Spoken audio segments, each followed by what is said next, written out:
Hello everyone, I am advocate Gaurav. आज हम बात करेंगे सीपीसी के सेक्शन 11 के बारे में, रेस जुडिकाटे के बारे में। तो चलिए शुरू करते हैं। बेयर एक्ट ओपन कर लीजिए आप सब। सेक्शन 11 का हम बेयर एक्ट लैंग्वेज देखते हैं। No court shall try any suit or issue in which the matter directly and substantially in issue has been directly and substantially in issue in a former suit between the same parties or between parties under whom they or any of them claim litigating under the same title in a court competent to try such subsequent suit for the suit in which such issue has been subsequently raised and has been heard and finally decided by such court।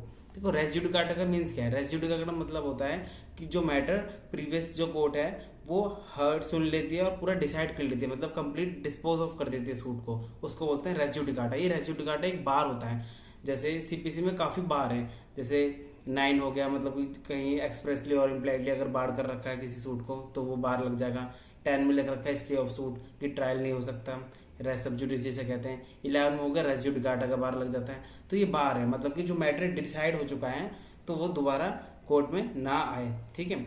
अब इसमें क्या है कि कोई भी court suit को try नहीं कर सकता जो मैटर सब्सटेंशियली और डायरेक्टली इन इशू है प्रीवियस कोर्ट में। ठीक है, मतलब उसका ऊपर सब्सिक्वेंट सूट दोबारा सूट नहीं इंस्टीट्यूट किया जा सकता। ठीक है, उन पार्टीज के बीच में जो सेम टाइटल रखते हो और same he matter in issue हो उनके ऊपर। ठीक है, और जो मैटर डिसाइड हो चुका है प्रीवियस कोर्ट में, heard and finally decided by the former court, मतलब कि जो प्रीवियस कोर्ट है ना उसने पूरा मैटर कंप्लीटली डिस्पोज ऑफ कर दिया है, मतलब कि डिग्री आ चुकी है। आप इसको ऐसे समझिए कि ए और बी है। ए का किसी ए ने इंस्टीट्यूट करा बी पर एक सूट। ठीक है, अब बी एक की फेवर में उसमें डिग्री आ चुकी है। ठीक है, 2-3 महीने बाद ए या बी कोई भी पार्टी चलाता है दोबारा एक सब्सिक्वेंट सूट इंस्टीट्यूट करने जाता है कोर्ट में। तो कोर्ट कहता है जब ये मैटर प्रीवियस मैंने डिसाइड कर दिया है तो आप दोबारा इसको इंस्टीट्यूट नहीं कर सकते, तो एक बार लग जाएगा। ठीक है, अब इसका भी देखो काफी मेरिट्स हैं, डीमेरिट्स हैं इसके, सॉरी मेरिट्स ही हैं इसके, और इसके ऑब्जेक्टिव्स है रेजिडुअल के, वो हम बाद में पढ़ेंगे। पहले हम एक्सप्लेनेशन देख लेते हैं। बेयर एक्ट में 8 एक्सप्लेनेशन दे रखे हैं जो रेजिडुअल को और अच्छे बेहतर तरीके से समझाते हैं, उनको पढ़ लेते हैं। एक्सप्लेनेशन 1 में बता रखा है the expression former suit shall denote a suit which has been decided prior to the suit in question whether or not it was instituted prior thereto। देखो, फर्स्ट एक्सप्लेनेशन ये कहती है कि फॉर्मर सूट के बारे में बताएगी। फॉर्मर सूट से मतलब क्या है, फॉर्मर सूट का आप कैसे समझोगे। फॉर्मर सूट का मतलब ये नहीं कि सपोज करो आज डेट है, आज डेट है 15 मई 2022। आज मैंने कोई इंस्टीट्यूट करा सूट। ठीक है, सूट दाखिल करा, मैं 4 महीने बाद एक और सूट दाखिल करता हूँ तो मेरा सपोज करो मैटर जो क्लियर हो गया वो सेकंड वाले सूट से हो गया 4 महीने के बाद से, उसमें मेरा मैटर कंप्लीट डिस्पोज ऑफ हो गया, डिग्री आ चुकी है। तो सूट दायर करने की डेट वाला जो मैटर है वो फॉर्मल सूट नहीं कहलाएगा, जिसमें मैटर क्लियरली डिस्पोज ऑफ हो चुका है, जो फाइनली डिसाइडेड हो चुका है सूट, वो माना जाएगा फॉर्मल सूट, मतलब कि 4 महीने वाला। उससे वो डिपेंड नहीं करता है कि कौन सा पहला सूट इंस्टीट्यूट हुआ है, जो मैटर डिसाइड हो चुका है ना वो फॉर्मल सूट माना जाएगा। तो बस इसमें ये है। सेकंड में बता रखा है एक्सप्लेनेशन 2 में कम्पिटेंसी ऑफ कोर्ट, मतलब कि वो मान लिया जाएगा कि वो कम्पिटेंट ऑफ कोर्ट है, मतलब कोर्ट की जुरिस्डिक्शन थी, कम्पिटेंट कोर्ट है वो। सेकंड में बता रखा है एक्सप्लेनेशन सेकंड में। ठीक है, मतलब कि आपको अगर ऑब्जेक्शन उठाना है तो पहले फॉर्मल सूट में उठाओ ऑब्जेक्शन। अगर जुरिस्डिक्शन के ऊपर सवाल है, कोर्ट की कॉम्पिटेंसी के ऊपर सवाल है तो पहले उठाओ। लेकिन आप आ रहे हो 100 के 3 महीने बाद 6 महीने बाद कि हाँ उसकी डेट भी निकल के आपको अपील वगैरह करने की, फॉर्मल सब्सिक्वेंट सूट इंस्टीट्यूट कर रहे हो उसके ऊपर, तो ये रेस जुडिकाटा का बार लग जाएगा कि आप कॉम्पिटेंसी के ऊपर सवाल नहीं उठा सकते फिर। ठीक है, एक्सप्लेनेशन थर्ड जो है पढ़ते हैं। The matter above refer to must in the formal suit have been alleged by one party and either denied or admitted expressly or impliedly by the other। मतलब कि बताया कि जो फॉर्मल सूट में है जो भी मैटर इन इशू है वो ऐसा मान लिया जाएगा उसको कि आपने उसको एक पार्टी ने एलिज करा है। ठीक है, वन पार्टी ने, और दूसरे ने उसको एडमिट करा है या डिनाई करा है। ठीक है, मतलब कि मैंने जो ऑब्जेक्शंस करे हैं अदर पार्टी जो है उसने क्या करा, उसको एडमिट करा है या डिनाई करा है, ये तो होगा फॉर्मल सूट में, ये मान लिया जाएगा। ठीक है, एक्सप्लेनेशन 4 देखो काफी इंपॉर्टेंस है एक्सप्लेनेशन 4। रेस जुडिकाटा जो है कंस्ट्रक्टिव रेस जुडिकाटा बोलते हैं इसको, बट ये सारी एक्सप्लेनेशन, ये रेस जुडिकाटा जो टॉपिक है हमारा वो काफी इंपॉर्टेंट है। इसमें काफी क्वेश्चंस आते हैं रेस सब्जुडिस से, सेक्शन 10 से, सेक्शन 11 से काफी क्वेश्चन बन जाते हैं, इवन मेंस में भी आ जाता है रेस जुडिकाटा के बारे में। तो ये एक्सप्लेनेशन 4 के बारे में बताते हैं। पढ़ते हैं क्या है, any matter which might and ought to have been made ground of defence or attack in such former suit shall be deemed to have been a matter directly and substantially in issue in such suit. Means कि former suit में कोई matter ऐसा बन रहा है जो matter in issue है, उसमें आपको आप उसका ग्राउंड ले सकते थे या उसका डिफेंस ले सकते थे, लेकिन आपने नहीं लिया है। ठीक है, उसके बाद जो सब्सिक्वेंट सूट आप इंस्टीट्यूट करने जा रहे हो उसमें आप कहते हो कि इसका ग्राउंड लेते हो कि मैंने जो है पहले ग्राउंड नहीं लिया था डिफेंस का और ये सब नहीं लिया, तो कोर्ट आपको बार कर देगी कि आपके पास टाइम था प्रॉपर फॉर्मर सूट में, आपने जब ऑब्जेक्शन ये राइज नहीं करा तो आपके ऊपर ये बार लग जाएगा। इसको कहते हैं कंस्ट्रक्टिव रेस जुडिकाटा। ठीक है, जिसमें आपका डिफेंस का ग्राउंड बन रहा था या अटैक का ग्राउंड बन रहा था। आपके ऐसे नहीं कह सकते कि नहीं मैं भूल गया था, मैं ये वाला डिफेंस ले सकता था, मुझे याद नहीं था, मैं अब दोबारा सूट इंस्टीट्यूट कर रहा हूँ, अब मैं ये वाला ग्राउंड मेंशन कर रहा हूँ, अब मुझे इसके ऊपर वो चाहिए, सूट इंस्टीट्यूट कर रहा हूँ मैं इस पर्पज से। तो ऐसा नहीं हो सकता। एक्सप्लेनेशन 5 भी देखो काफी इंपॉर्टेंट है। Any relief claimed in the plaint which is not expressly granted by the decree shall for the purposes of this section be deemed to have been refused।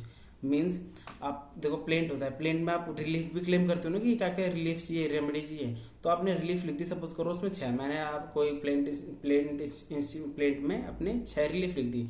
Court ने क्या काम करा, डिक्री जब पास करी तो मेरे 6 में से 3 के बारे में तो मेंशन ही नहीं करा कुछ भी। ठीक है, 3 रिलीफ दे दी मुझे और 3 के बारे में जिक्र तक नहीं करा। अब वो जो जिक्र नहीं करा तो उसको मान लिया जाएगा कि हाँ कोर्ट ने वो रिफ्यूज कर दिया है, आप उसके ऊपर बार लग जाएगा। आप दोबारा सब्सिक्वेंट सूट नहीं दायर कर सकते कि हाँ मेरे को ये रिलीफ, कोर्ट ने तो इसके ऊपर कोई ऑब्जेक्शन कोई क्वेश्चन अराइज नहीं करा, कोर्ट ने ना इसके बारे में कुछ मेंशन करा इन रिलीफ के बारे में, तो ये मान लिया जाएगा कि कोर्ट ने वो है वो रिलीफ को इनकार कर दिया, मना कर दिया है, तो इसके ऊपर भी एक बार लग जाएगा, आप सब्सिक्वेंट सूट नहीं ला सकते। एक्सप्लेनेशन 6 देखो, where persons litigate bona fide in respect of a public right or of a private right claimed in common for them and others, all person interested in such right shall for the purposes of this sections be deemed to claim under the persons so litigating। मतलब जो person है वो good intention से हैं, अगर आप public right हो या प्राइवेट राइट हो, कोई भी राइट हो। मैं इसमें एग्जांपल बताऊँ, इसको वैसे रिप्रेजेंटेटिव सूट कहते हैं। ठीक है, एग्जांपल देता हूँ मैं, कोई सोसाइटी है, ठीक है, उसमें जो सोसाइटी के जो हेड है या फिर कोई पर्सन है जिसके कंट्रोल में जो वाटर का पूरा सिस्टम है वो पानी नहीं दे रहा है, और सोसाइटी में उसमें 300 लोग रह रहे हैं, तो 300 लोगों से सपोज करो कोई डाल देता, केस डाल देता है ना, 4-5 लोग मिलकर केस डाल देते हैं उस पर्सन के ऊपर, लेकिन वो सबके बिहाफ पर डाल रहे हैं क्योंकि सभी का इंटरेस्ट आ रहा है उस चीज में, वो सभी का इंटरेस्ट आ रहा है उस सूट में। तो 300 लोग थे, 300 में से 5 लोगों ने इंस्टीट्यूट करा सूट उन सबके बिहाफ पर, उसको कहते हैं रिप्रेजेंटेटिव सूट। एक गुड इंटेंशन से, चाहे वो पब्लिक में हो, पब्लिक राइट हो चाहे प्राइवेट राइट हो, ठीक है, बोनाफाइड इंटेंशन से डाल दिया, उस पर डिग्री आ चुकी, डिग्री आ गई, हो गया हर्ड एंड फाइनली डिसाइड हो गया कोर्ट। ठीक है, अब कोई थर्ड पर्सन है जो उन 300 लोगों में से कोई एक पर्सन है, वो खड़ा हुआ, वो जाके एक और सूट इंस्टीट्यूट करने जा रहा होता है, कोर्ट उसको बार कर देगा नहीं, क्योंकि वो आप रिप्रेजेंटेटिव सूट में वो आपका चाहे भले ही उसमें नाम ना हो लेकिन आपका इंटरेस्ट अराइज हो रहा है, तो आप उसको मान लिया जाएगा कि आप भी उसमें शामिल हो, आपका इंटरेस्ट उसमें है, तो ये रिप्रेजेंटेटिव सूट की वजह से आप पे बार लग जाएगा कि आपका सूट ऑलरेडी दायर हो चुका था, ठीक है, जिसके ऊपर क्लियर हो चुका है, मैटर डिसाइड हो रखा है, तो आप दोबारा सब्सिक्वेंट सूट नहीं डाल सकते। ठीक है, ये चीज हो गया। एक्सप्लेनेशन 7 दे रखा है कि जो ये सेक्शंस है ना रेजिड्यू कार्ड के, वो एग्जीक्यूशन ऑफ डिग्री के ऊपर भी लागू होंगे। एक्सप्लेनेशन 8 है लिमिटेड जुरिस्डिक्शन, अगर किसी कोर्ट के पास लिमिटेड जुरिस्डिक्शन है और वो फॉर्मर सूट में वो ऑब्जेक्शन नहीं उठाया है और जिसकी वजह से ना ही कोई justice good equity and good conscience के बिहाफ पर ही जजमेंट डिग्री आई है, ठीक है, मैरिट्स के बिहाफ पर, तो बाद में आप ये नहीं कह सकते कि नहीं उस कोर्ट की जुरिस्डिक्शन नहीं थी, उसने ये कर दिया, ऐसे नहीं कर सकते क्योंकि आपने फॉर्मर सूट में नहीं ऑब्जेक्शन उठाया इस चीज का, और तो आपके ऊपर सब्सिक्वेंट सूट जो है ना वो बार कर देगा, रेस जुडिकाटा इस पर लग जाएगा। तो ये 8 एक्सप्लेनेशन है। अब हम बात करेंगे ऑब्जेक्टिव्स की बात करेंगे। तो मैं बताता हूँ जो रेस जुडिकाटा का जो कंसेप्ट जो है वो रिट्स पर भी एप्लीकेबल है। रिट्स मतलब आर्टिकल 226 में हाई कोर्ट में जाते हैं और आर्टिकल 32 कॉन्स्टिट्यूशन के सुप्रीम कोर्ट में जाते हैं। सपोज करो मैं आर्टिकल 226 में चला गया हाई कोर्ट में और किसी ग्राउंड के बेसिस पर हाई कोर्ट ने मेरा जो मैटर क्या काम करा, डिसमिस कर दिया, या फिर सपोज करो मैटर क्लियर कर दिया, डिसाइड कर दिया, ठीक है। अब उन्हीं मेरिट्स के आधार पर जिसने है, मैं उन्हीं ग्राउंड को उसी सब्जेक्ट के ऊपर लेकर मैं सुप्रीम कोर्ट नहीं जा सकता। क्यों? सुप्रीम कोर्ट मुझे बार लगा देगा कि रेस जुडिकाटा का बार लगा देगा कि ये मैटर डिसाइड हो चुका है, ठीक है। तो ये रिट्स के ऊपर भी एप्लीकेबल है। या फिर डिसमिस कर देता हाई कोर्ट, तो मैं दोबारा उसी मैटर उसी ग्राउंड को ऊपर लेकर सुप्रीम कोर्ट में दोबारा रिट 32 में नहीं जा सकता। सुप्रीम कोर्ट मुझे बार कर देगा इस चीज़ के ऊपर कि रेस जुडिकाटा आपके ऊपर लगेगा। एक केस था जिसमें ये डिसाइड कर रहा था कि रिट प्रोसीडिंग जो है वो रेस जुडिकाटा जो है रिट प्रोसीडिंग पर लगेगा। किसमें था? सुप्रीम कोर्ट का केस है MSM शर्मा वर्सेस सिन्हा। लिख लीजिए आप ये case, MSM Sharma versus Sinha का केस था, जिसमें बताया है कि सुप्रीम कोर्ट ने कि रिट्स पर भी रेस जुडिकाटा एप्लीकेबल होगा। अब देखो रेस जुडिकाटा जो बेसिस है 3 मैक्सिम के ऊपर मेनली बेसिस करता है, ठीक है। 3 मैक्सिम है इसमें, वेरी वेरी इंपॉर्टेंट। 3 में से 4 भी हैं लेकिन 3 ज्यादा इंपॉर्टेंट है। उन 3 मैक्सिम के बारे में बात करते हैं। 3 मैक्सिम कौन कौन सी है? फर्स्ट मैक्सिम देखते हैं, नीमो डेबिट विस वैक्सरी प्रो उना इट इडम कॉजा। मतलब no man should be punish twice for the same cause. Punish लिख लो या ट्रबल लिख लो इस चीज को, कि एक आदमी को दोबारा पनिश या ट्रबल नहीं करा जाएगा, ठीक है। सेकंड मैक्सिम आ गई, इंटरेस्ट रिपब्लिकोट सिट फिनिश लिथियम। It is the interest of the state that there should be an end to end litigation. मतलब कि मैं आपको उसके मीनिंग बताऊंगा बाद में, पहले रेड कर लेता हूं मैं। तीसरी मैक्सिम है रेस जुडिकाटा प्रो वर्टिएट ओक्यूप्यूटर, a judicial decision must be accepted as correct. First देखते हैं, नीमो डेबिट विस वैक्सरी प्रो ओना इट इडम कॉजा। इसका मतलब है no man should be punish twice for the same offence. एक बार जब मैटर क्लियर हो चुका है, डिसाइड हो रखा है, तो आप उसको दोबारा सूट, सपोज करो एक ए और बी का सूट था, ए के फेवर में डिग्री आ गई, ए चिल कर रहा है, बी जाता है 3-4 महीने बाद, नहीं यार वो मजे कर रहा है, जाके दोबारा उस पर सूट डालता हूँ ताकि उसको तंग करने के लिए, हरास करने के लिए। तो वो क्या है, ऐसा नहीं कर सकते ना। तो एक मैटर एक बंदे का क्लियर हो चुका है तो आप उसको दोबारा ऐसा करके परेशान नहीं कर सकते, ठीक है। ये no man should be punish twice for the same cause. उसी सेम कॉज के ऊपर, एक ही ग्राउंड के ऊपर, एक सब्जेक्ट मैटर के ऊपर सेम पार्टीज दोबारा नहीं जा सकते, ठीक है। सेकेंड थी इंटरेस्ट रिपब्लिकेट सिट फिनिश लिथियम। ये स्टेट के इंटरेस्ट में है कि एक लिटिगेशन जो है ना, लिटिगेशन का एंड होना चाहिए। सपोज करो ऐसे लिटिगेशन का एंड ही नहीं होगा, ए के फेवर में डिग्री आई, कुछ महीने बाद बी ने दोबारा सूट डाल दिया, ठीक है, फिर बी के फेवर में आ गई, फिर सी जाएगा, सी के फेवर में डिग्री आ गई, डी जाएगा, डी के फेवर में आ गई। ऐसे लिटिगेशन कंटिन्यू रहेगी, चलती रहेगी। ऐसे तो कभी कोर्ट का जो बर्डन है वो कमी नहीं होगा, लिटिगेशन का एंड ही नहीं होगा। और हमारी इतने कोर्ट में इतने मैटर, इतने केसेस पेंडिंग है। ऐसे तो अगर ऐसा ये रेस जुडिकाटा का बारन लगेगा तो सोचो कितना बर्डन हो जाएगा कोर्ट पर। तो ये है कि मतलब स्टेट का इंटरेस्ट में है कि लिटिगेशन का एक एंड होना चाहिए।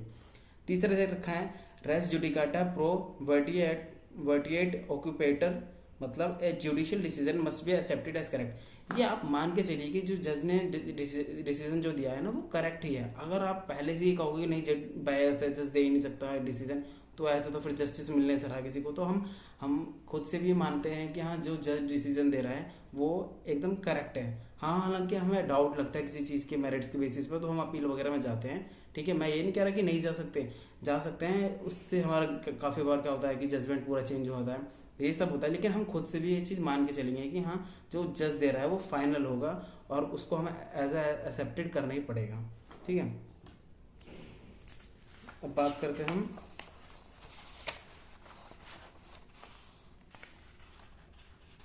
तो रेस जुडिकाटा की काफ़ी कंडीशंस हैं। कंडीशंस फुलफिल होनी चाहिए, मतलब कि मैटर जो है वो इशू होनी चाहिए, डायरेक्टली और सब्सटेंशियली इशू में होना चाहिए मैटर, ठीक है।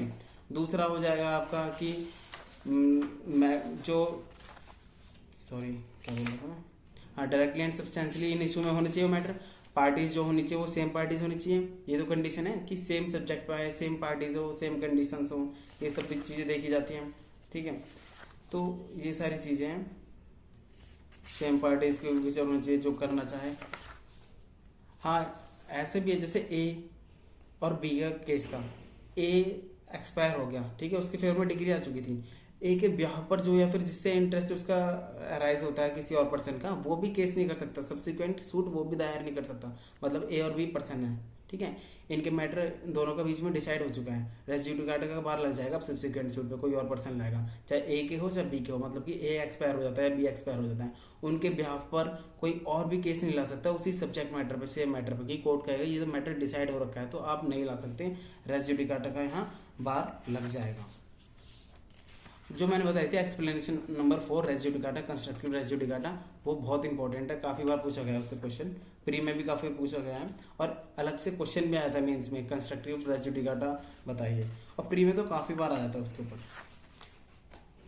कोर्ट की कॉम्पिटेंसी होनी चाहिए, मतलब कि सब्सटेंशियली और डायरेक्टली मैटरिंग इशू होनी चाहिए, कॉम्पिटेंसी ऑफ कोर्ट होनी चाहिए, सेम सब्जेक्ट और सेम मैटर होगा, तो ये सब तो कंडीशन है ना रेस जुडिकाटा की, क्या क्या फुलफिल हो रही है, लिमिटेड जुरिसडिक्शन हो कोर्ट की, और मैटर जो है हर्ड और फाइनली डिसाइडेड बाय कोर्ट हो, कॉम्पिटेंट कोर्ट के द्वारा मैटर जो है पूरी तरह से डिसाइड किया गया हो। अब देखो जो फॉर्मर सूट में जो डिसीजन दिया गया है वो मेरिट्स के बेस पर ही होना चाहिए, वो मेरिट्स के बेस पर ही डिसाइड होगा और डिसाइड होना चाहिए, मान लेते हैं उसको, the decision must have been necessary. और जो फॉर्मर सूट में है उसमें डिसीजन आना जरूरी है, यूनिक की पेंडेंसी है, पेंडेंसी है तो फिर आप रेस सब जुडिस लग जाएगा, ठीक है, उसका ट्रायल नहीं हो सकता।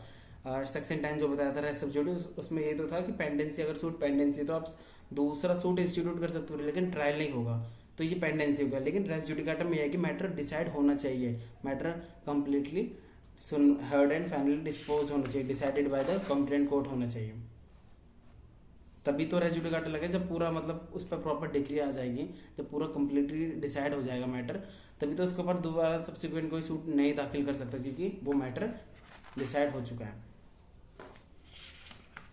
रेस जुडिकाटा का देखो वे वो भी है, वो भी है, सॉरी एक्सेप्शंस भी है, वेवर ऑफ प्ली रेस जुडिकाटा भी है, कॉज ऑफ एक्शन भी है। अगर कॉज ऑफ एक्शन एक्सेप्शन कैसे, मतलब कि उन पे रेस जुडिकाटा नहीं लगेगा, अगर कॉज ऑफ एक्शन दोबारा में जो आप सब्सिक्वेंट सूट इंस्टीट्यूट कर रहे हो उसमें कॉज ऑफ एक्शन ही अलग है, ठीक है, और waiver of plea of jurisdiction अलग है, इंटरलोक्यूटरी ऑर्डर आ रखा है वो अलग है, ठीक है।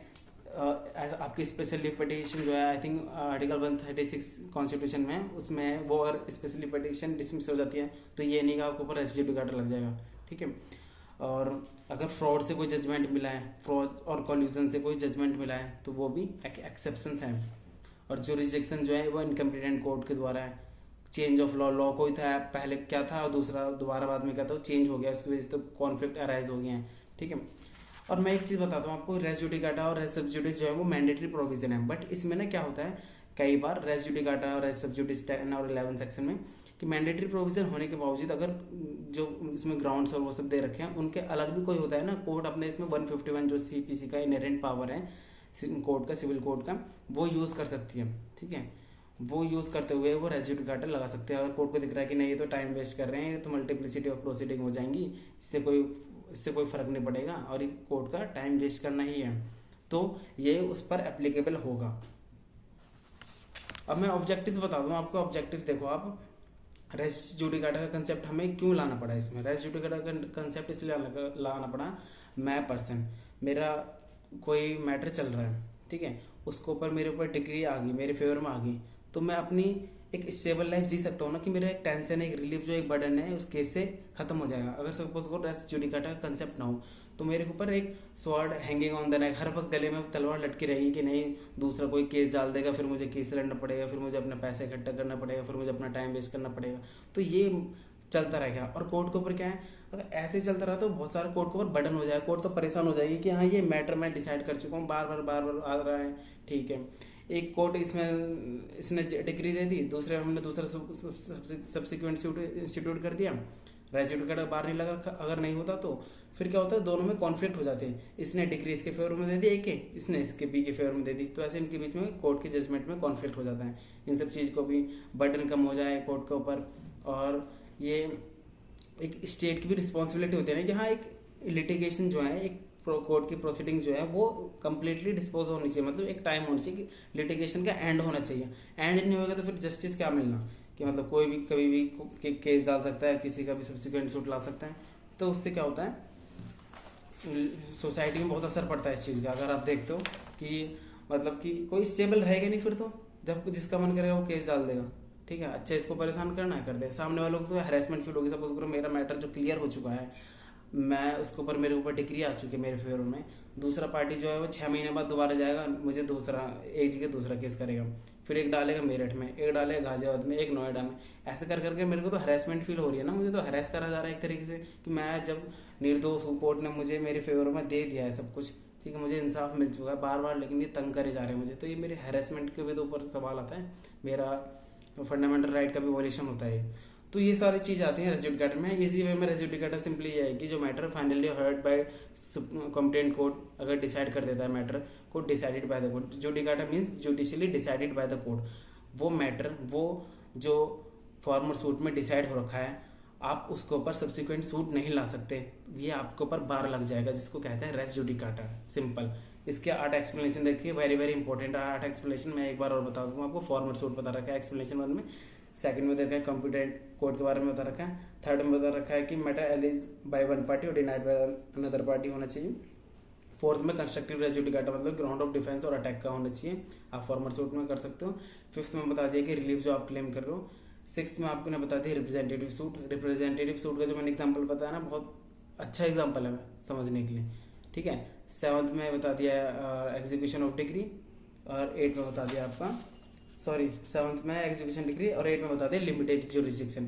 तो ये 8 एक्सप्लेनेशन है और बहुत बहुत इंपॉर्टेंट है। और फोर्थ को याद रखना कंस्ट्रक्टिव रेस जुडिकाटा का, ये अलग से भी मैं कोशिश करता हूँ एक अलग से टॉपिक इसके ऊपर बनाऊँ कंस्ट्रक्टिव रेस जुडिकाटा, क्योंकि बहुत इंपॉर्टेंट है। ये डायरेक्ट क्वेश्चन भी पूछ लेते हैं मेंस में भी कि व्हाट इज कंस्ट्रक्टिव रेस जुडिकाटा, ठीक है। और प्री में तो काफी बार पूछ लेते हैं एक्सप्लेनेशन से कि ये एक्सप्लेनेशन नंबर 1 में क्या मेंशन है, ये किस एक्सप्लेनेशन की है, तो ऐसे भी डायरेक्ट क्वेश्चन पूछ लेते हैं। That's it for now. If you like the video, please subscribe my channel. Thank you for watching. Jai Hind.